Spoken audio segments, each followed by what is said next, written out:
Namaste, Smriti Irani ji. Namaste, Ms. Pukan. How are you? Very well. We are looking forward to listen to you. I just have a little trivia to ask you. Sure. I'm told your mother's Bengali. I hear she's also Bengali, Assamese. Yes, I have roots in Dhubri. Ah, okay. Bakchi. Yes. Bakchis, but before marriage, the grandmother who belongs to Dhubri was a Shanyal. Okay. We're very happy to bring that to the notice of all Northeasterners. Thank you. You'd like to ask ma'am a question?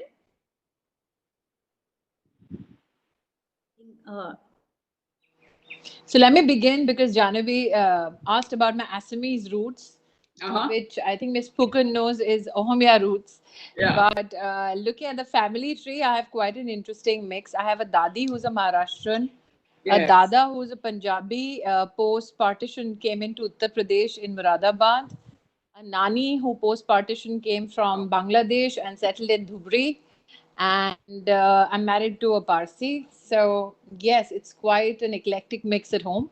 But I also think that it gives me an opportunity to celebrate the various indigenous festivals which are associated to our geographies apart from our religion and culture. So it gives me an opportunity to be in celebration mode in terms of family the year round. And that's what our country needs. I think that the fact that we have, in these challenging times, risen together as people is a compliment to our culture, to our background. That even in times of challenges, we have found reasons to hope. At times, found reasons to reach out to each other without a call given to it societally, and that we have found a place in our hearts for people that are not related to us. Yet we have reached out to them in times of need. I think that's what defines us as people, and that's what makes me prouder still as an Indian. Janvi, would you like to ask a question? Of course, we have lots and lots of questions for Preeti ji, but are we waiting for the session to start or do we take? No, we've already started the session. Have we started the session? Yes, okay, we've already started the session. Or then may I take the opportunity now to wish you formally Namaskara, Bengaluru, Yellaru, Hey, Gadira.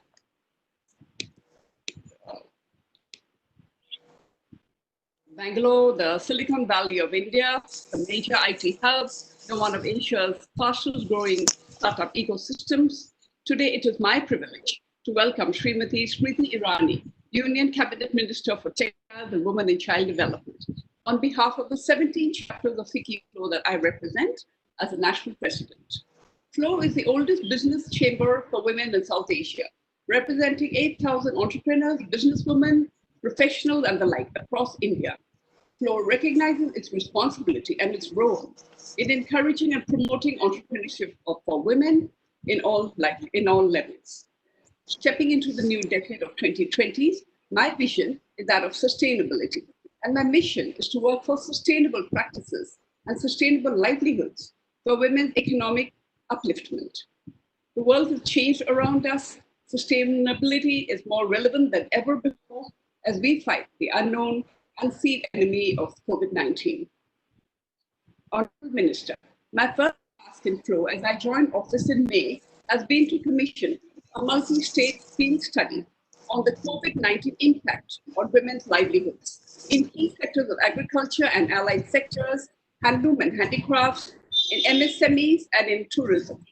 The study will present status, challenges faced, and provide recommendations from the district level to the union government for revival and restoration of livelihoods. Honorable Minister, Flow would like to seek partnership with both your ministries to act upon the findings of this study. In the grassroots level, Flow has taken up the mission for each chapter to adopt a village to work for women-led enterprises. This has taken a critical turn with the masses of migrants returning home to their small towns and villages.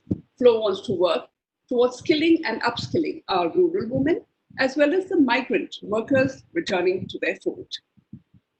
In this direction, Flow has started work with its consulting agency from Netherlands called Women on Wings, who will work alongside our 17 chapters and their local NGOs to co-create employment and sustainable livelihood for rural women, which has been their mission in India since 2007. Flow is also taking up life skills for underprivileged women with other implementing partners to run a national level program on financial literacy, digital literacy, and help women to gain from their self-belief with training on time and stress management, on problem solving, decision making, on communication, and reinforcing the water, sanitation, hygiene. In the urban level, Flow has voted for the adoption of an industrial training institute, or the ITIs, or women's polytechnics. Under this, we hope that Flow can seek to go beyond just skilling to livelihood generation, to build careers linked to education, vocation, enterprise, and employment. We will seek to build an industry-ready female workforce. Honorable Minister, we would, if you give us the opportunity to work for other women under your ministry and under your leadership. Congratulations to Flow Bangalore Chairperson, Jyoti Kalra and her team for giving us this opportunity to listen to our Honorable Minister today, along with our 17 chapters pan-India. We look forward to your inputs and seek your support to meaningfully contribute in the path of sustainable livelihood generation and economic empowerment for women at all levels. Honorable Minister, both the crucial ministries that impact women's lives and livelihood are in your hands alone: the textile industry and the Women and Child Development Ministry. Do tell us about the handloom sector, the second largest employer in the country after agriculture. This sector accounts for over 70% of all weavers and allied workers, being women. You have stated that it is the need of the hour for the industry to reorient themselves instead of seeking relief packages. What will be the way forward? I understand that reverse migration taking place. You are seeking that we should have more, create more micro entrepreneurs, that government, civil society, entrepreneurs, weavers, and consumers should work together. But I would like to have your thoughts on this. Thank you, Ms. Phukan, for inviting me to this platform. My gratitude to Ms. Kalra, who has sought this opportunity with me so that I could engage with all your chapters across the country. COVID-19 did not come with an invitation, but it definitely came with an opportunity to build and reconstitute systems that now can be gender friendlier. At the onset, Ms. Phukan, you highlighted the need to ensure that entrepreneurial opportunities need to be generated microscopically at the grassroots. I could never agree more. I have maintained time and again and said so publicly that for a nation as diverse as ours, if we want to ensure that there is not mass migration to just a few urban centers, we need to create not only economic opportunities, but also infrastructure in the rural belts of our country. The fact that today we have millions of people who have returned to their grassroots, who have returned to their areas of um, living, is actually a testimony to the opportunity that can be unleashed. I'm of the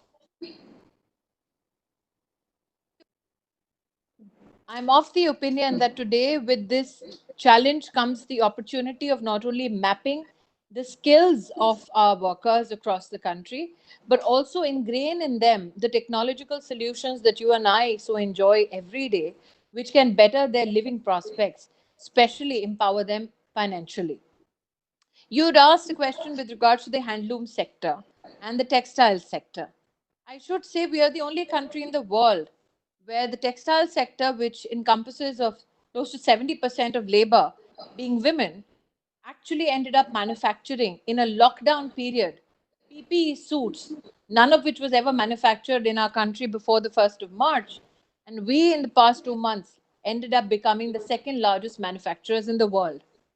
The fact that the turnaround time in India, the fact that technology and adaptation of technology was done in record speed is again a testimony not only to Indian entrepreneurial skills, but also technological skills. When you ask me what the future holds for all of us, I think that the future lies in ensuring that the segregation in our supply chain are positioned to find a solution in technology. You speak about weavers. We today in the Ministry of Textiles have details of close to 50 lakh artisans and weavers of our country, which includes their Aadhaar details.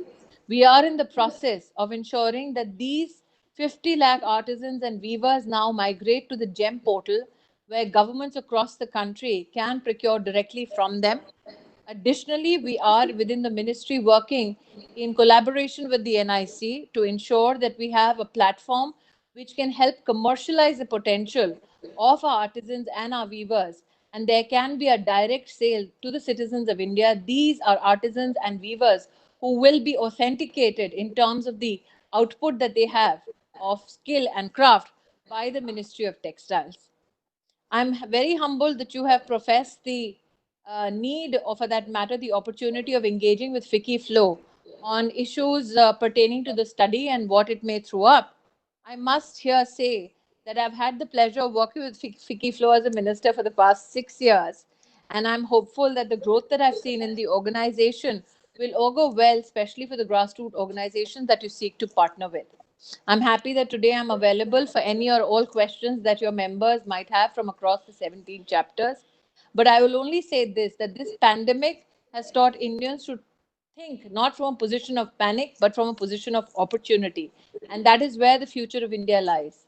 A future where women have equal opportunities as men, a future where we leverage technology to ensure that the benefits reach each and every segment, each and every individual of our society, a future which is equitable, a new India where resilient women add to the development of the nation.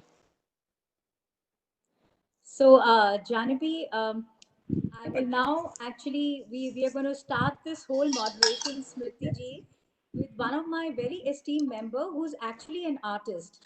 And I thought you had such a phenomenal journey from being an artist and going into politics where you're serving the nation, where you're doing so much for women, child, and even other verticals. So we have Anjana with us, who's been an artist, who's done empowering monologues on Main Kai, Mandodari, and Draupadi. And she's going to be moderating the event today, and we are going to make it fun because I feel the best thing which has survived in the pandemic is creativity. I feel creativity gives a lot of hope, a lot of positivity, and it can empower so many people because you can think out of the box.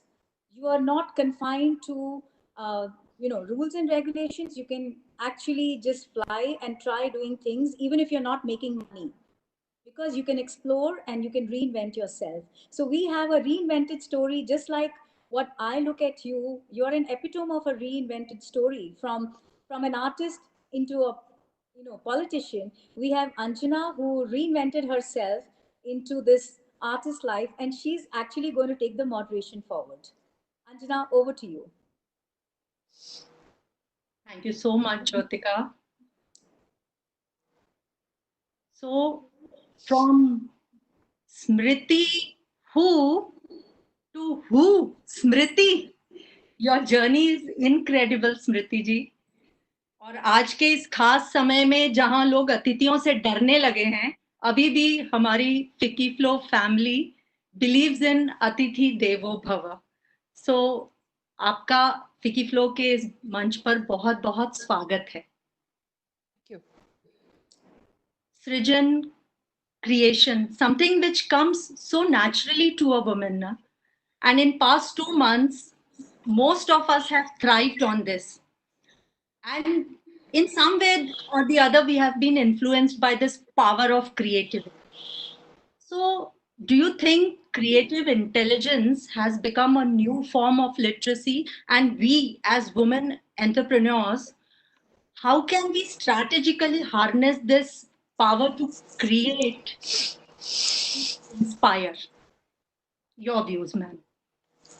You know, Anjana ji, Jyotika was hopeful that we have a little bit of fun in our interaction. So let me begin with, when you speak about creativity, the most creative people could get when it came to families and homes is men saying कि ये मेरा काम नहीं है औरतों वाला काम है. बिल्कुल. I think every woman has taken a lot of joy from the fact that so many men now know how to wash utensils, how to cut up vegetables, how to clean and swap the floor. And given that, I think given that, we need to make sure that if you seek to today leverage the benefits of the pandemic, it has in some way receded the gap of, I think, labor which was gender skewed within families. For years, we have had conversations about unpaid work done by within families. In India, we have not looked at it as an exception. We've taken it as a part of being a woman in a family. So when you look at what the pandemic has brought to the fore in terms of areas of discussion, I think that this is one which is very prominent. That for no longer in families is bartan dhona reduced to a woman's work. Men have actually embraced it equally, and I actually would like to thank all of them and just remind them that this encouraging behavior should not stop post the pandemic.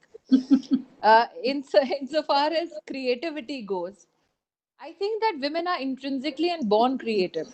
We juggle so many roles and responsibilities in our lives that we have never tried to be a part of a structured, creative um, concept within either our work organizations or our families.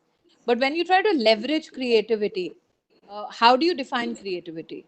Is creativity just limited to, let's say, painting or thinking or creatively, or it's limited to writing poetry, writing a book, or writing an article or a column for that matter?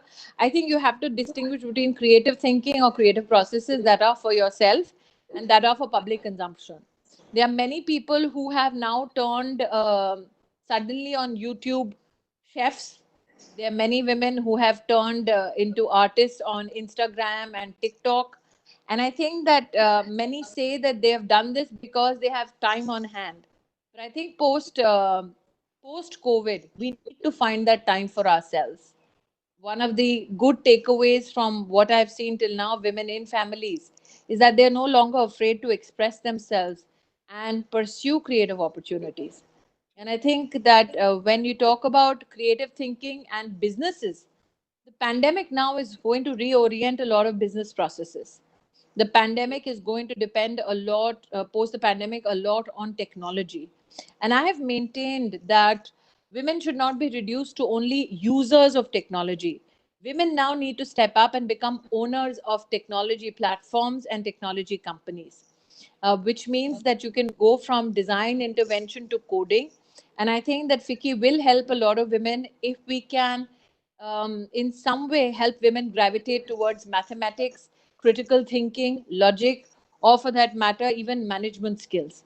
So, for me, if you ask me, what is a creative skill I would like to actually learn, I would not hesitate before saying kayaking, which is not the normal creative skill or skill for that matter that a woman would want to imbibe. But I think the pandemic has taught us to reach out for the extraordinary. Can't agree more, man. Can't agree more. But this also makes me think about the other side. You know, while most of us have learned something creative, some new craft in these challenging times, our actual craftsmen, our original heroes, artisans, weavers, as you already mentioned, they have been without markets, without sales, no projects, no prospects. So, how in our capacity can we address this? I mean, is there any takeaway for amateur designers? Would you like to throw some I light? think that there has to be a huge takeaway for consumers first. Uh, the fact that our artists face challenging times is not new to the Indian narrative. Artisans for decades now have complained that the consumer inclination towards local craft declines, especially with the young. I think this is an opportunity if platforms like FICCI Flow can reach out to the young and help propagate the Indian art or the Indian craft. I think that will be a great contribution. Because to create a domestic market, you need to create some kind of an acceptance or some kind of an appreciation for that craft. And today the challenge is that not many know about the history or the legacy of the craft. So if you use platform like yours, and like I said, why even your platform? Why not your own families, your extended friend circle? Can you find out how many youngsters know about a weave which is particular to the state or the city that you live Hmm. in? Can you find out which youngster or which young consumer or young consuming couple knows about the carpet or the let's say the floor coverings which are unique to your state? Can you find out whether any youngster, or for that matter anybody who's interested in buying textiles of various designs, knows of where the finest Indian textiles can be domestically procured? If you start giving these informative pieces out, I'm sure it'll help not only increase appreciation for our arts and craft but also create an extended market. I also feel that one of the helps that we can do for our artisans is to teach them better packaging, Hmm. is to give them, help them with somebody who's a visualizer in terms of craft or positioning or branding of their products locally. We in the ministry have extended that help, but I think that in circumstances such as these, the more the merrier. And I would deeply appreciate it if Fiki Flow does the same. I know that in Delhi, you put up before every Diwali some exhibition or the other where you invite local craftspeople. And I think that why limit yourself to Diwali? Why not for some of the smallest needs? For instance, if you use a salad bowl at home, you'd be pleased to know that some of the best wood utensils can be found from Manipur, or we can get the same from other states in the Northeast. And I think that those are the little things that if we can encourage our families or our communities to consume, you will go a long way in supporting artisans and weavers. Very powerful insight, ma'am. This brings me to my next question. Creative sustainability as a concept needs wider awareness at a very early age. So I maybe think as a part Anjana ji, we used to do it with our mothers and our grandmothers. They would take Banarsi sari, which they would hand over from one generation to another, and we would be told that this is an heirloom piece that you need to sustain through 2-3 generations. There are mothers who would take sari pieces and club it together and make possibly a blanket. There are mothers who would take the borders of saris, or maybe an old sari gets converted into a salwar kameez. So I think sustainability and reusability of our textile is not a foreign concept to India. That is very much an Indian concept, a familiar concept. So when we talk about sustainable use of our textiles, these are the small snippets that we can share. I also feel that when we are in stages of production or enterprise ourselves, we need to make sure that our management practices encourage uh, reduction of waste. We need to make sure that our management practices encourage our employees to use energy more efficiently. And these are the small steps, if taken. I think sustainability can and is now a mantra of Indian manufacturing processes.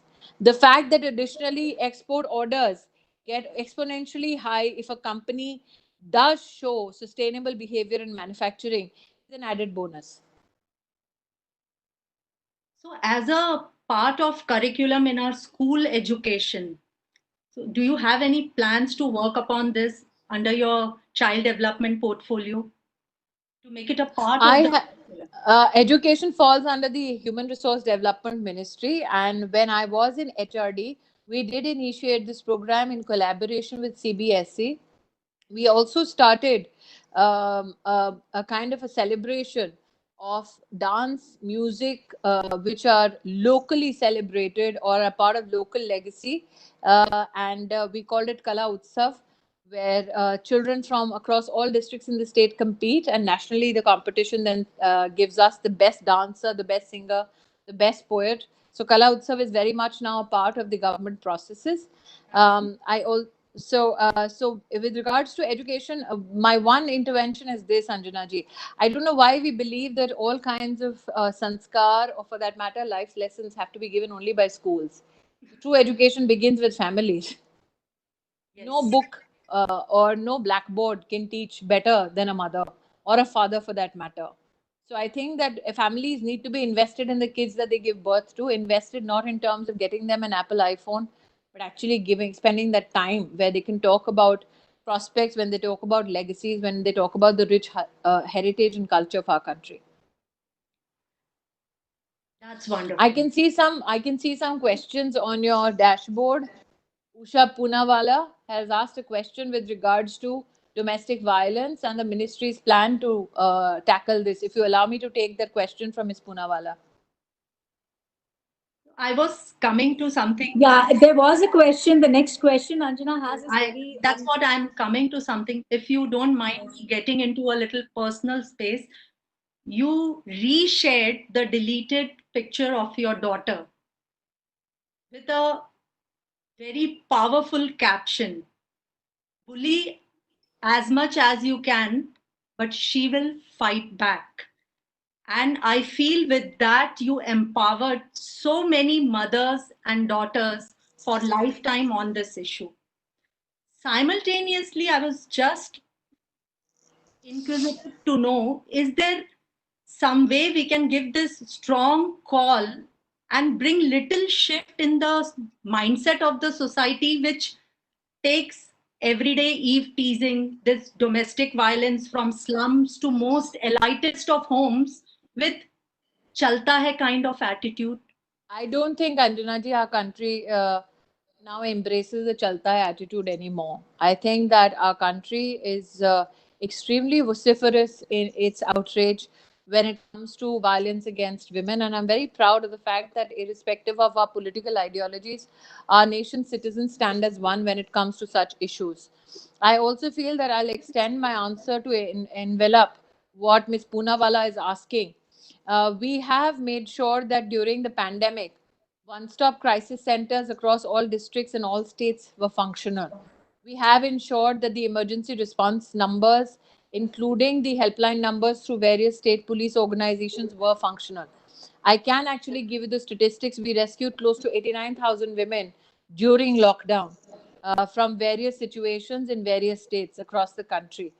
We have the government has provided a platform where real-time data is entered through all women's helplines, through all one-stop crisis centers. We've had psychological counsel given free by NIMHANS. We've also had free legal counsel given through NALSA. All this information was made available online, offline by me, my ministry, and other members of the cabinet. And I think that for no reason should we find any space for people to say chalta hai anymore. I don't think Indians are saying chalta hai. I think Indians are resolute that such incidents need to be brought to justice. Thank you for this empowering statement. And Ms. Poonawala's question also wanted to know what is happening on child abuse. I would like to tell her that 1098 is the child helpline, which is functional 24/7. We have rescued children as well.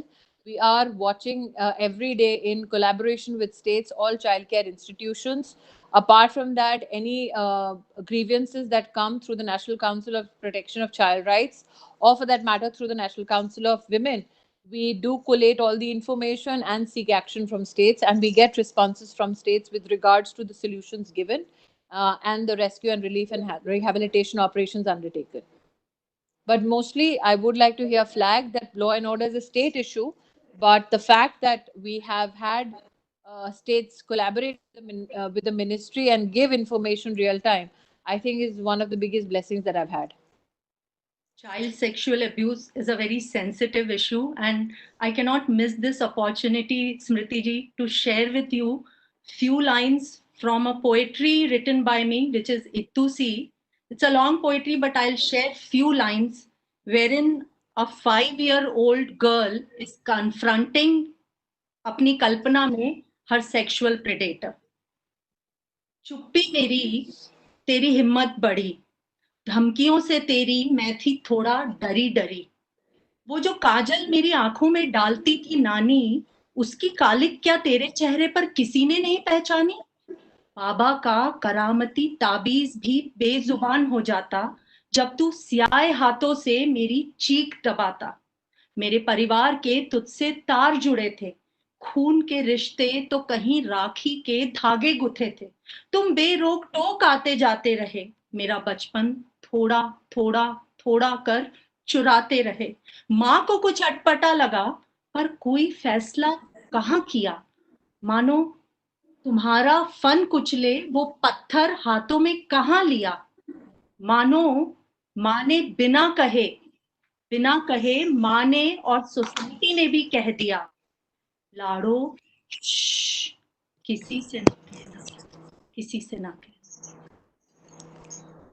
Very well written, Anjana ji. Very well written. My compliments. Thank you so much. I hesitate in extending these compliments because your poetic stance actually exhibits a very ugly truth about many girls who've been victim. And we must here consider that victims have not only been girls, but even young boys. True, true. Thank you so much. You have been face of one of the most historic path-breaking television series. 20 years later, how do you look at these visual mediums, films and various visual platforms as far as portrayal of empowered women is considered? I don't look at these mediums as an extension of my desire to be fed stories. I think that if you want to talk about empowered women, if you want to talk about empowering processes, today the internet provides you access to many research papers, access to many NGOs, or for that matter, international national bodies. They can give you the true picture. I don't need to look at a Kalpanik film or a television serial to tell me about empowered women. Having been a part of the industry myself, this was my stance when I was an actor, and this is my stance today. I always told people that TV बच्चे बड़े नहीं करता।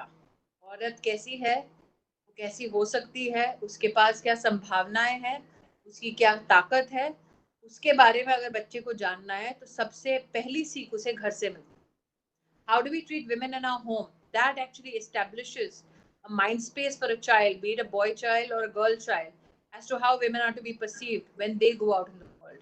So I think that instead of depending on movies or music or television for that matter to tell you about women's empowerment, we need to tell these stories to our children in our homes one-on-one. We usually have this fun section, Smriti ji, which we call rapid fire. अधिकतर लोग rapid fire से डरते, but आज rapid fire मेरे कान में फुसफुसा रहा है कि उसे स्मृति जी से डर लग रहा है। तो एक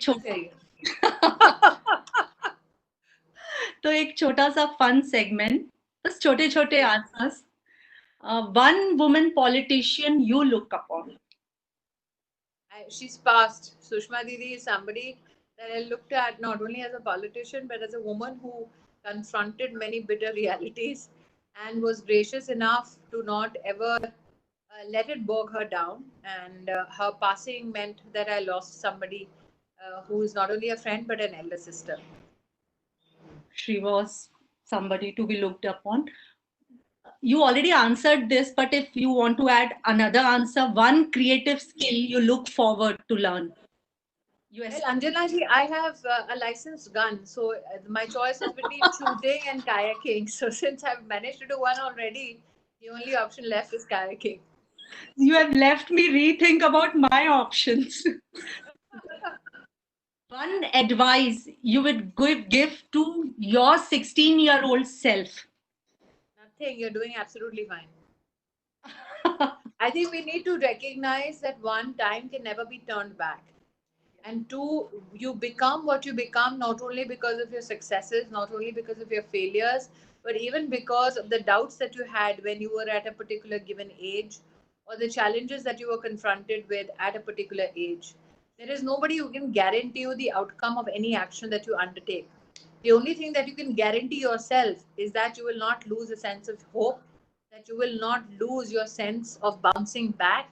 And I think that is good enough for any individual, especially for women. So I would not like to give any advice to myself when I was 16. I think I did just fine. आपके gun वाले answer के बाद ज़्यादा बोलने की हिम्मत नहीं है.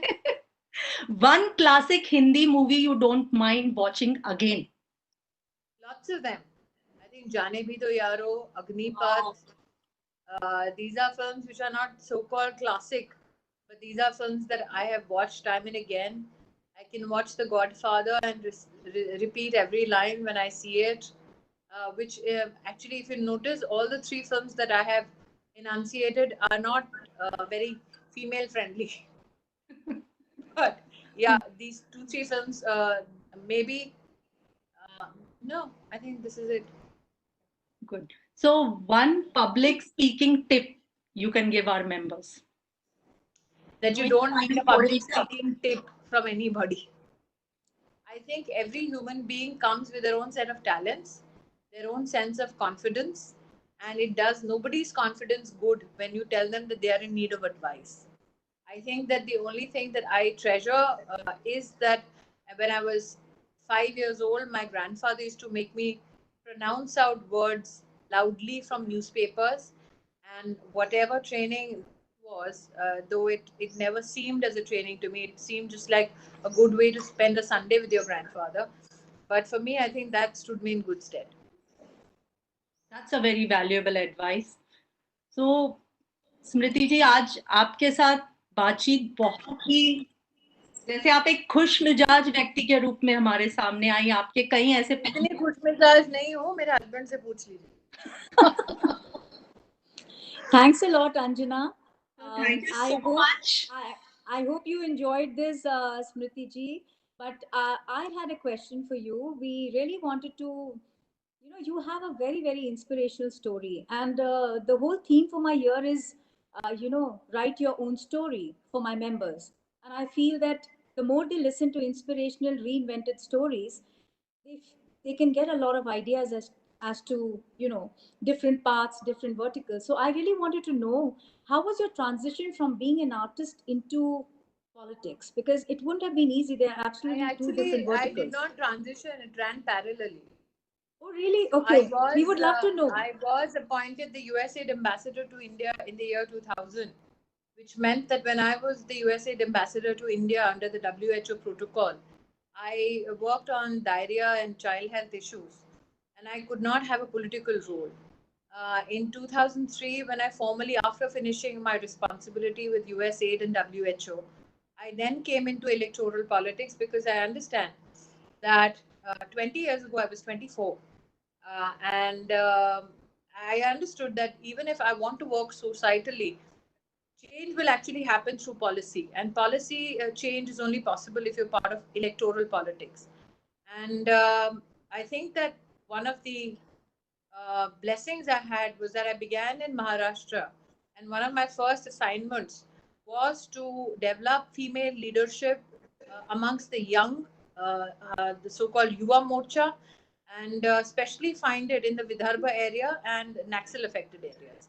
The fact that we could establish that entire protocol and the leadership processes in just 6 months basically gave me an indication that this is the work that I enjoy, this is the work that I can do to bring about real change. And while all this was happening, I was doing Kyunki and I was having babies and trying to run my own family. So I don't think that it happened in terms of a transition, it was just running parallelly. The only difference is that in my political growth, I made sure that I had no media around, so that those pains and those processes are something that I could undertake on my own, personalize it, learn the good lessons from it, and move on. And I'm also grateful that my organization actually judged me on the basis of that work. I've had the greatest privilege of going on to political platforms and not spewing out dialogues. And I think it's tantalizing for any organization to say that you're a popular face. Why don't you leverage that popularity? My organization never did that. They were comfortable that I would speak on socio-political issues or on economic issues. They were comfortable that I was learning on the job. And I think that kind of support means a lot, because equally ensured that my schedules with regards to feeding the baby or running from one state to another while ensuring that the evening dinner is cooked is something that we all did as one team. So those were great experiences, and those are experiences that defined my political journey. This is what I tell my members, how people from ordinary become extraordinary, because you have led that life where you have experienced everything. I think every woman does it. I just happen to be on camera. No, but when you're sharing your story and the way you've handled your kids while doing, because often people think that if they have to bring up kids, they don't want to concentrate on their work. They leave their work, and they. Always, even when I was pregnant and I was working, I used to tell my colleagues who used to be a bit tender around me. Normally, they were quite abrasive. And I would tell them that pregnancy is not a handicap. So, not to treat me differently just because they think that I have a big fat belly and a child will pop in 9 months. So, I think it's also about the mental space that you're in. And as far as giving birth and then having a career, I would not belie this particular platform by saying that it's not tough. It is extremely tough, and it's like a blur when you're in the middle of it. But I think the fact that we all managed to do it says a lot about what kind of women we are. That is wonderful. Janavi, would you like to ask Smriti ji something? Yes, this has been such an engaging conversation, and there's so many things you've done in your ministries over the years. But I want to also mention here, especially what I found fascinating was the Bharatiya Poshan Krishak course that you've done, the BPKK, which is India's first Poshan Atlas, that you managed to create this repository of diverse crops, is it? Across 127 agroclimatic zones of our country. I had the distinct privilege of working with MS Swaminathan ji when he was in the upper house, and used the time that he spent in the upper house to understand what his vision was for not only Indian agriculture, but also women in Indian agriculture. And I recognize the fact that the crop diversity, the potential of our soil, I think diversity even in eating habits is something that we need to in some way embed into our systems as great values, as great lessons. In my work in the Ministry of Women and Child Development, the Prime Minister has set a national flagship venture called the Poshan Abhiyan. And the Prime Minister himself, a few years ago, spoke about the need to document the agricultural practices which have a nutritional value, which is indigenously, extremely culturally close to every Indian household. And the Poshan Atlas is one such attempt, which looks not only at 127 agroclimatic zones, helps us give local solutions, which with frugal technology embedded into it, along with making sure that nutrition is not extremely costly, but in terms of a cost-effective affair for citizens. We want to complement it with the nutritional culture of our country. So I'm sure all mothers know, and I'm sure Ms. Pukan or for that matter Jyotika can recall certain songs our dadis or nanis would sing just to feed us. In fact, there are songs or poetry which is written about how to prepare a particular dish, and these are the very small details which somehow go missing in the legacy that we carry forward from one generation to another. So our endeavor now is not only to map the nutritional availability of crops in 127 agroclimatic zones, but is to also ensure that the cultural legacy of nutrition is also documented. So fascinating. So finally, it's all the sustainable value chain, like the agriculture, the textiles. If we can all go back to our I think that we live in a cohesive society. We cannot look at solutions in silos. The fact that when you look at nutritional challenges and solutions, you recognize the impact of it on health of women and children, but it has an economic impact as well. Malnutrition costs the economy in terms of healthcare, costs the economy in terms of the money spent, and also there is a human cost to it with regards to it making life more challenging for children who are malnourished. So for me, the Poshan Atlas and the Prime Minister's flagship program of Poshan Abhiyan is a win-win for not only women and children, but also economy of the country. That was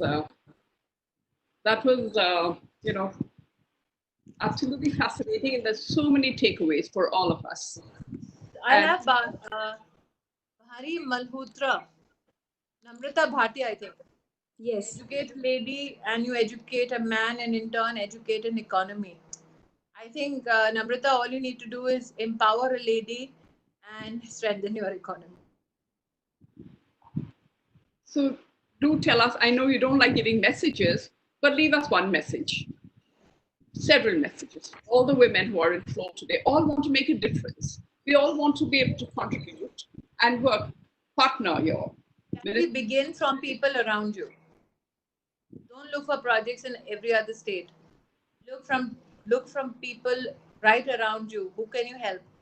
If each member of yours changes the life of at least one woman from a socio-economically challenged background, I think that will be the beginning of a huge change in India. We somehow get restricted to projects. We somehow get restricted to pilots. We somehow get restricted to numbers. We need to look at the people behind those numbers. Can we begin with one? Yes, each one reach out to one. Thank you very much. This has been such an enlightening conversation with you, Smriti ji. And I was just thinking, could you give us one dialogue as a parting shot? Being Jyotika, I don't have a dialogue. I have a coffee mug, and look at what it says. That's what my husband gifted me. That's how you keep peace in the house. No, but still some pearls of wisdom before, Get your husband to give you a mug. Get your husband to give you a mug which says Mrs. Always Right. That will settle many debates.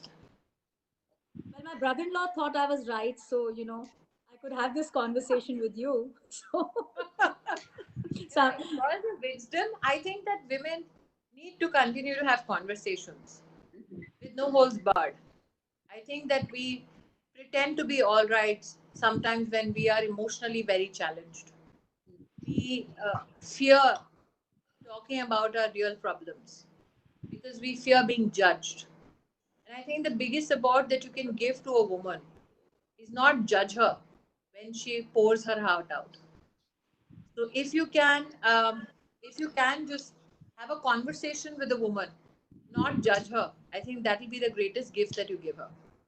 And Namrata has written on your post that she loves my mug. Well, get yours. I have Shrutimala Duara from Assam. She speaks about silk, muga, and Assamese weavers.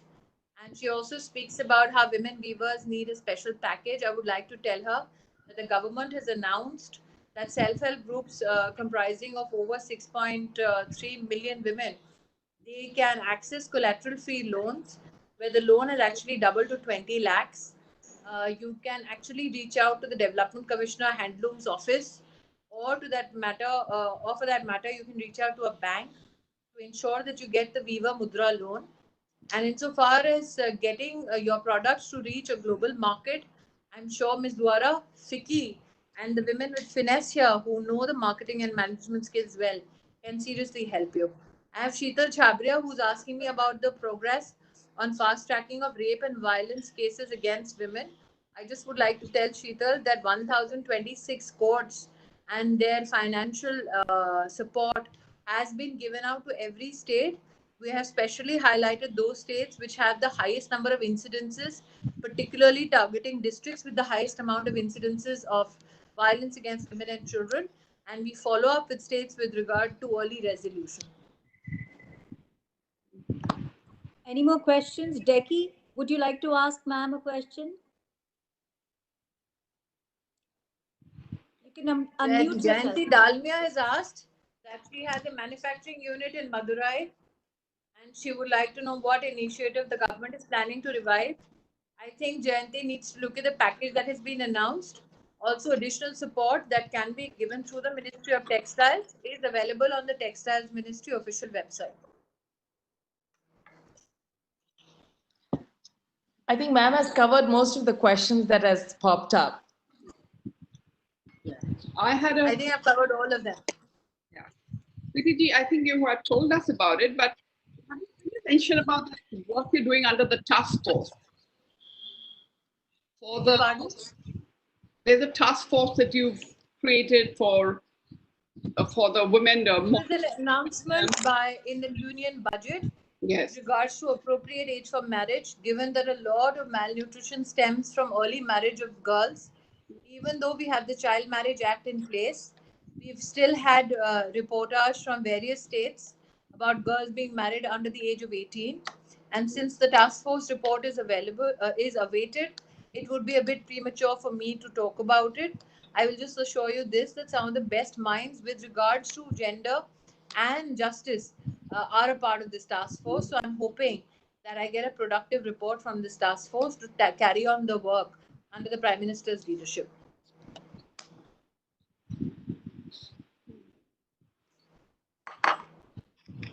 Dharati has written on your screen that your ICDS needs to get revamped. I totally agree. I'm under the process of doing it. Smriti ji, if you could tell us a little bit about the solar charkha, please. That actually falls under the Ministry of MSME. Small and Micro Enterprises Ministry. It does not fall under the Ministry of Textiles. The endeavor has been by the ministry to ensure that sustainable fashion is something that can become an enterprise for women across the country, and that scheme has been undertaken by them. Vibha Shetty has asked how often does the ministry update the website and opportunities and schemes available to women in the country in various sectors. Well, Vibha, this is a policy ministry. If you want an updation of all opportunities and schemes, you can approach the Prime Minister's website, which gives you an overview of all the government opportunities and schemes. Like I said, the ministry highlights exactly the opportunities, or for that matter, schemes which are under the aegis of the ministry.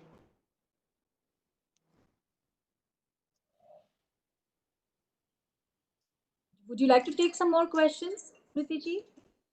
Because I know you have Divya another has said meeting. that her daughter is watching and is super excited about a career in politics. Divya, just make sure she completes her education. Shruti has written about neighboring countries like Bangladesh supporting garment exporters immensely. I will only say this, we are the only government which has given a 6,000 crore package for apparel, and we've seen a 13,000 crore investment through the Textile Commissioner's office post that particular announcement. The recent announcement by the Finance Minister not only helps us get collateral-free loans, but it also, through the redefinition of the MSME segment, gives newer opportunities. You're amazing, Smriti ji, you're really amazing, because I mean, I can just see how the conversation is flowing, how the questions are coming, and you are just like so good. Let me ask on a personal note. Yes. How did your personality develop? Were you always like this, or did you, work Yes. towards it, or were you You like have to that? define this. Because I mean, who sort of nurtured or is it what you've done it on your own? Were you born with this attitude, the can-do attitude, which we so love? Price for it. I think that as children, we are always taught honesty is the best policy. We need to teach our children that it's not only the best, but the most expensive policy. But I think that if you come from nothing at some place, then you never have that fear because you know how to survive with none. These are fabulous takeaways, and I'm sure our members have probably written it down, because I'm sure I'm going to get this whole thing on a paper to put it for all our groups. And Mittal has written that she would like me to blacklist buyers who cancel orders in pandemic. In a free economy, we cannot behave like a communist state. there's something else also, Sheetal. Would you like to take some more questions, Smriti ji? I think that Shruti needs to be given the announcements made by the finance ministry, and I'm sure that she'll find the support that has been extended to industry through banks. Sure. We will do that.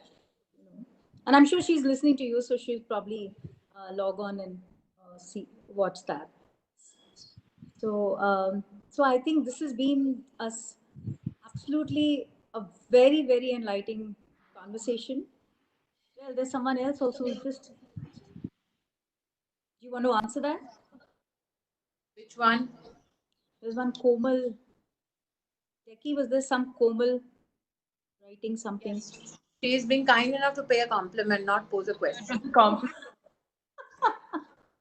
No, I'm sure. Meeta Puri has asked, what is the appropriate punishment for rapists? Well, child rape is now punishable by death under the Modi government. And I have said this publicly and in Parliament, that this is a particular law that I do not in any way regret. In fact, I'm very proud that the Prime Minister has made it punishable by death.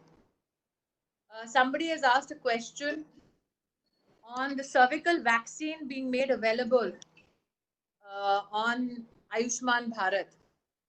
I personally, and I'm making a personal comment here, I do not think that the cervical vaccine that is being professed by some industry actually gives a solution to women.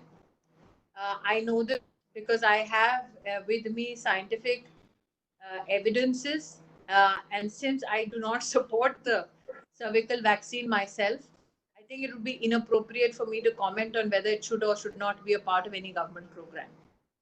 It is stated that it does not provide a solution. In fact, screening for cancer will help get women the help that they deserve. That is currently being undertaken under wellness centers under the Ayushman Bharat scheme. So I think everybody has had a lot of takeaways. We are going to be actually putting all these in points. I'm sure I'm going to get them tomorrow, and I'm going to circulate it to all the 17 chapters if they want, because we've had such a candid conversation. And I hope you had fun, Smriti ji. I mean, it was not one of those serious. We didn't want it to be like a news channel, and we wanted our members to moderate. I always prefer my members moderating. I'm grateful nobody shouted. But No. I'm sure they're ready to clap. I'm sure they want to clap. And thank you, not ladies. shout. Yes. Thank you, ladies. I had a lovely dialogue with you, and I look forward to carrying it on in person. And I look forward to collaborating with Flo on any issue where you think that you can reach out to women on the grassroots and help them better their lives. Thank you. Thanks a lot. Thanks a lot. We look forward. We will be reaching out to you. Thank you. Thank you so much. Thank you. Wonderful session. Thank you for your time.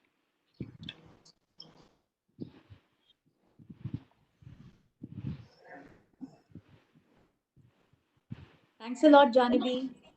Thanks a lot, Anjana.